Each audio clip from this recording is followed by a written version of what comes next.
I was renting a one-story house on the west side of Springfield, Ohio. Nothing fancy. One narrow porch, chipped white siding, and a front door that stuck if the weather changed. I worked the late shift at a warehouse off the highway, so most nights I got home after midnight, made a sandwich, and watched whatever was on cable until I got tired enough to sleep. The house was quiet in the normal way. Fridge hum, pipes ticking when the heat kicked on, a little wind noise around the window frame in the hallway. The kind of place you stop noticing after a week. I had been there about 3 months, and the biggest problem I had was the porch light burning out twice in 1 month. The first thing that fell off was the front camera. It kept picking up motion around 3 o'clock in the morning, but the app showed nothing on the porch when I checked it. Just the timestamp, the empty steps, and the driveway lit up by that yellow street lamp at the corner. I remember that night clearly because I was awake. I'd come home late, eaten a bowl of cereal at the kitchen counter, and left the TV on low while I scrolled on my phone. Around 3:10, I heard 3 hard knocks at the front door. Not a pounding, just firm, like whoever it was expected me to answer. I stood up from the couch and looked through the peephole. A man was on the porch, late 40s maybe, dark jacket, work boots, short hair that looked damp, like he had been outside a while. He was standing too close to the door, almost under the camera. He said, real calm, "Ethan, open up.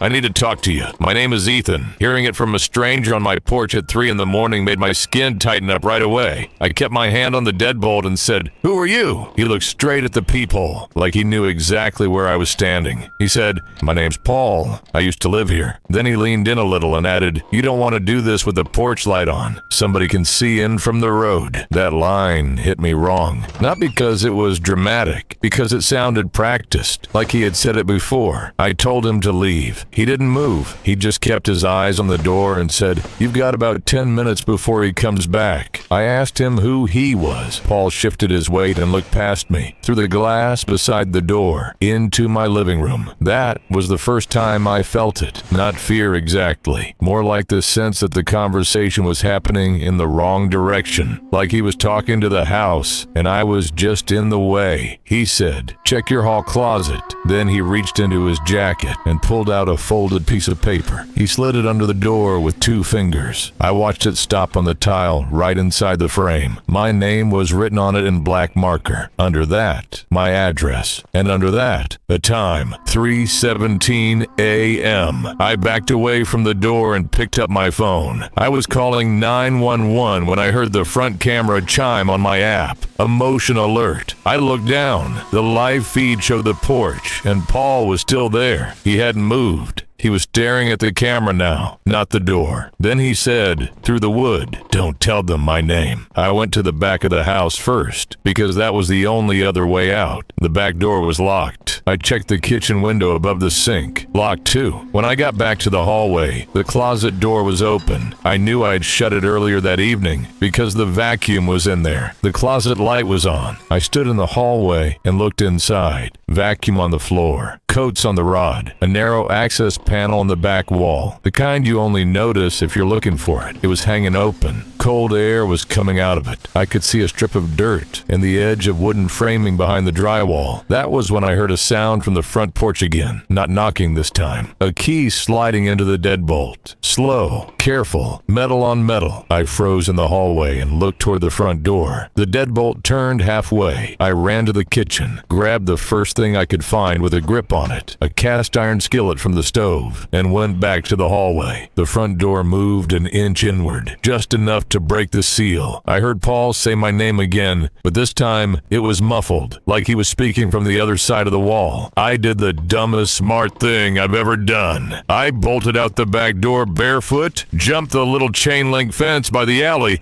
and kept moving until I hit the gas station on Route 4. The clerk let me use the phone behind the counter while I waited for the police. I stayed under the bright lights the whole time because I did not want to be anywhere near that house. 2 deputies came out. They checked the porch, the hallway, the closet, the crawl space access. No one was there. No tire tracks. No sign anybody had parked nearby. One of the deputies asked me to show him the note. I handed it over, and he went quiet while he read it. He asked me where I got it. He said the handwriting matched a note from a missing person file in the county archive. Same first name, same last name. A man named Paul Mercer had disappeared from that house 21 years earlier. The house was empty for 8 of those years before I rented it. The deputy gave me the note back and told me to stay elsewhere for the night. I did. I slept in my car outside a 24-hour diner until sunrise. Around 8 o'clock the next morning, one of the deputies called me back and told me they found something in the hall closet. There was a second key inside the wall access panel, old brass, fresh scratches around the teeth, and the front door camera had one last clip in the cloud backup. It showed Paul on the porch, standing still, looking straight at the lens. At the end of the clip, he said my name one more time. The name he used at the end was not mine. It was the name Paul Mercer had been using before he disappeared.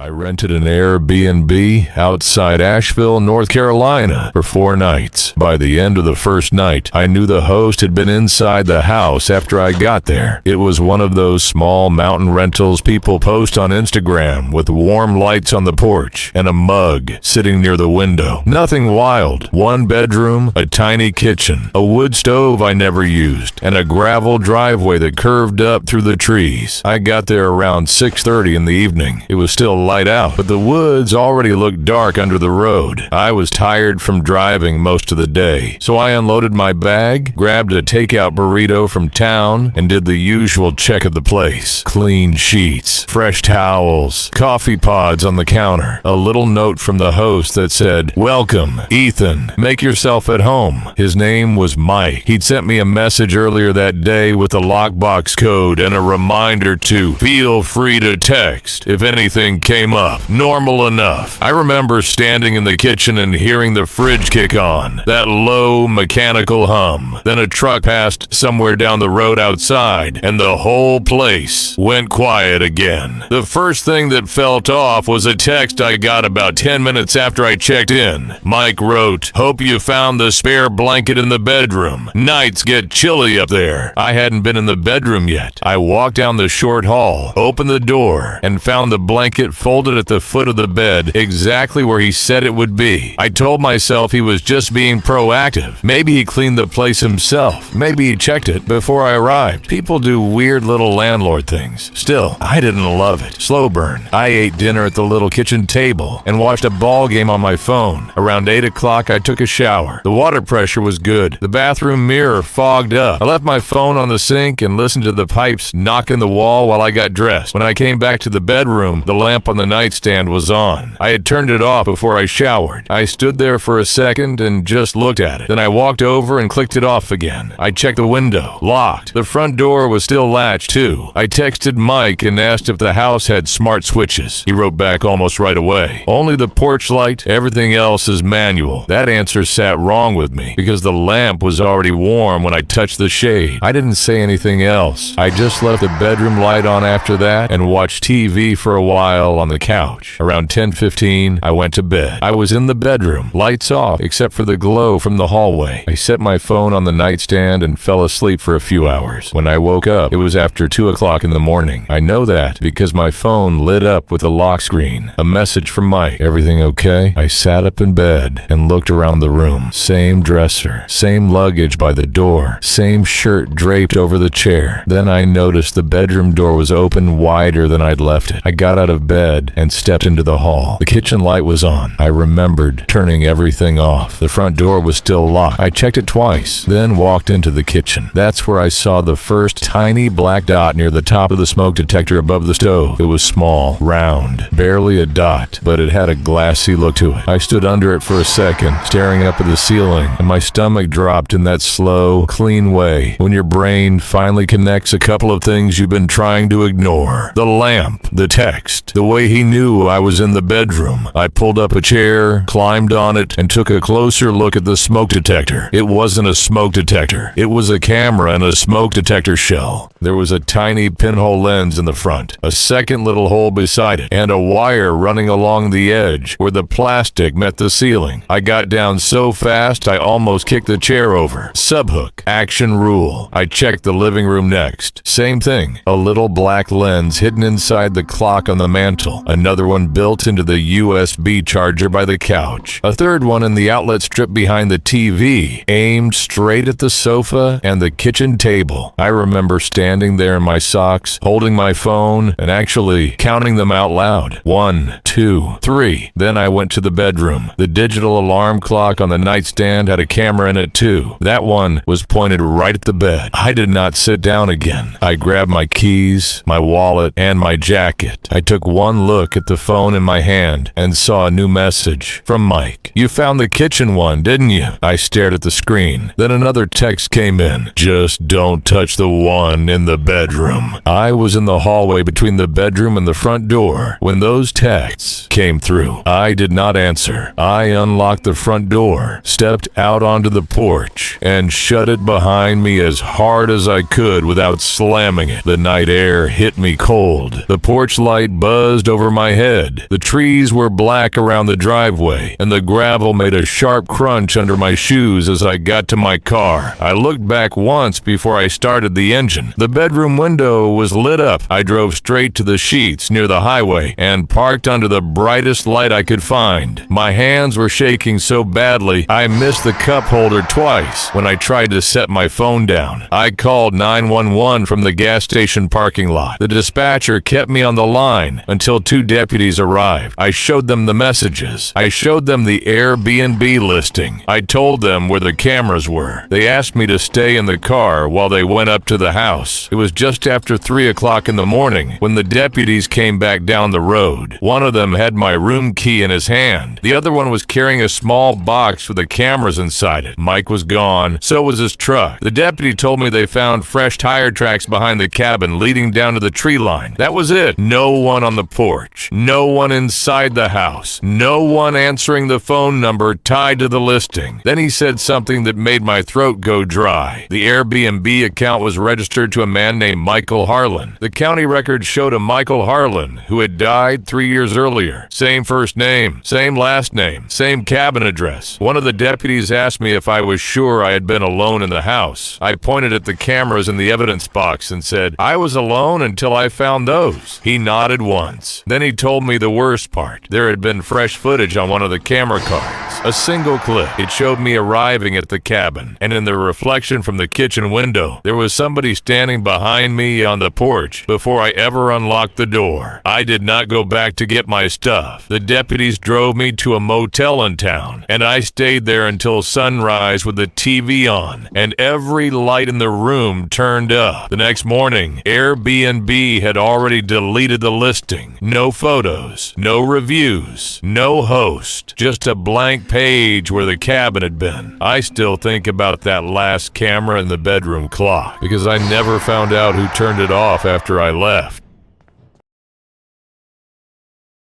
For 6 days, somebody slept in my car while I was at work. I know because my seat kept moving back. My radio volume kept changing, and one morning, I found a folded blanket under the driver's seat that was definitely not mine. This was in Muncie, Indiana, back when I was working second shift at a parts warehouse off Madison Street. Nothing exciting. I'd park in the same row every day, right under a broken light pole by the chain link fence, then clock in at 3 o'clock and get out around 11:30. I drove an old silver Corolla, beat up but reliable. The kind of car you stop paying attention to because it always starts when you need it to. The first weird thing happened on a Tuesday. I got in after work, turned the key, the driver's seat was farther back than I left it. I stopped with my hand still on the steering wheel. I remember looking at the pedals like maybe I had somehow forgotten where I parked my own body. The seat wasn't way back, just enough to notice. I'm 6 feet tall, I keep it close enough that I can reach the clutch without stretching. That night, my knees were almost straight. I pushed the seat forward, drove home, and told myself I'd bumped it when I got out. That story lasted about 10 seconds. The next afternoon, I opened the door and smelled cigarette smoke. I do not smoke. My car had that stale ashtray smell that clings to fabric when somebody sits in a closed-up vehicle and burns one down with the windows cracked.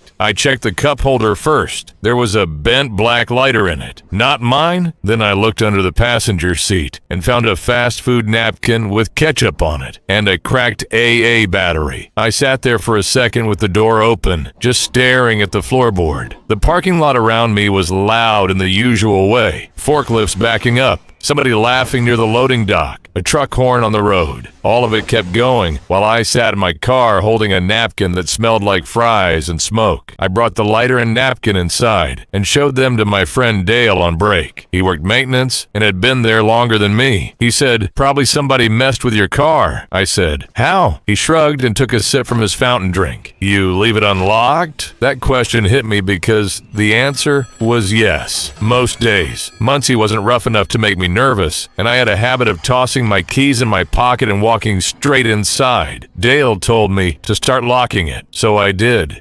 The next 3 days followed the same pattern. I locked the doors at 3 o'clock. I came back out at 11:30. Each time, something was a little different. Wednesday, the steering wheel was tilted down. Thursday, the rearview mirror was angled toward the back seat. Friday, the driver's floor mat had been pulled out from under the pedals and laid flat in the middle of the floor. Each time I got in, I checked the back seat before I started the engine. Each time, nobody was there, but the car kept feeling lived in. On Friday night, I found a single sock behind the passenger seat. Gray, thin, smelled like damp concrete. That was the night I stopped telling myself it was random. I went home, grabbed a cheap battery camera from Walmart, and spent an hour figuring out how to hide it on the dash facing the back seat. I parked in the same place the next day, went to work, kept thinking about the camera while I stacked parts and ran labels, and tried to focus on pallet counts. At 11:34 that night, I got in the Corolla, drove halfway home, and pulled over under a gas station light so I could watch the footage. I didn't even make it through the first 10 minutes. At 6:42 p.m.,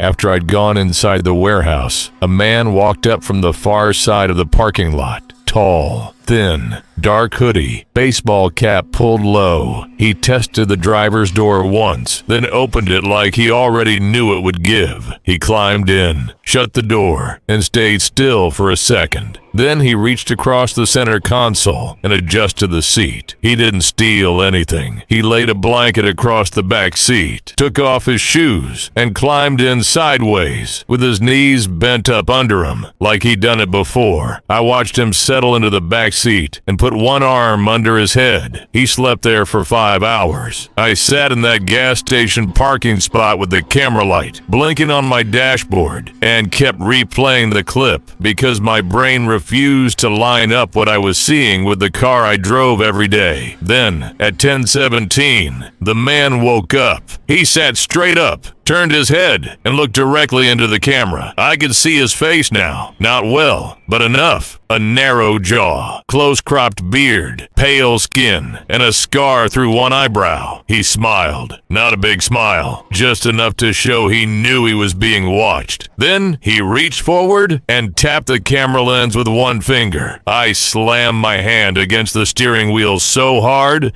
the horn beeped once in the empty gas station lot. I drove straight to my apartment, locked myself inside, and called the non-emergency police line. A county deputy came by around midnight. I showed him the footage on my laptop. He watched the clip twice. Then he asked me how long I'd been parking near Dock 4. I told him about a month. He nodded, like that mattered. The deputy came with me the next morning before my shift. We got to the warehouse at 2:40 p.m. and parked in my usual row. He wanted to see the car before I locked it up. The second he saw the back seat, he crouched down and pointed at a dent in the plastic trim by the passenger side door. "Door's been pried," he said. I leaned leaned in and saw scratch marks around the seal. Thin, fresh, silver against the black weather strip. He opened the glove box and found a folded sheet of paper I had never seen before. It had my name on it. It also had my work schedule. That sheet was the first thing that made my mouth go dry, because nobody outside of work should have had that schedule. The deputy called it in and got a hit on the name from the surveillance camera. The man was named Curtis Vale, 41 years old, local. A few trespassing complaints, one arrest for breaking into vehicles behind a church downtown. He had used a fake employee badge to get into the warehouse lot 3 weeks earlier. That explained how he knew when my car would be empty. It did not explain why he chose mine. By then, 3 more things had happened that morning. The rear seat had a faint dent where somebody had been sleeping. There was a new blanket stuffed under the spare tire cover in the trunk, and on the inside of the driver's door, near the handle, somebody had written my name in the dust with one finger. I turned to the deputy and said, "He was in my car this morning." The deputy looked at the dust, then at the lot, then back at the tree line across the street. He told me to stay in his cruiser while he checked the surrounding businesses. I watched him walk off toward the convenience store on the corner. 10 minutes later, he came back on the radio and said Curtis Vale had been seen behind a laundromat 3 blocks over. He never caught him. The deputy walked me back to my car around 4 o'clock. It was still parked where I left it. Same row, same broken light pole, same cardboard boxes stacked by the fence. He told me to go home and not drive alone if I could help it. I did go home. I did lock my doors.